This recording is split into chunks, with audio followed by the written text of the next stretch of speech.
Now, with the awesome environments you can build with Nanite, Lumen, and our Quixel Megascans, you need characters to blend well into the scene, to be believable, and to move with smooth transitions. Back at GDC, we showed you our new motion matching technology that helps you achieve smoother animation transition and locomotion that adapts to the environment.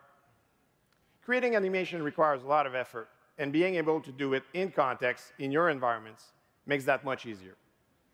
That is why we're continuing to invest in developing a world-class animation authoring system and removing the need to round trip to DCC or any external tools.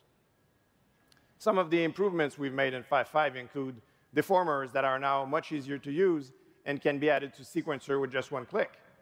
Time warp curves and animation layers have been added, enabling non-destructive editing on top of existing animation or mocap. Choosers help you make selections in animation blueprint systems. And finally, the Skeletal editor is now production ready.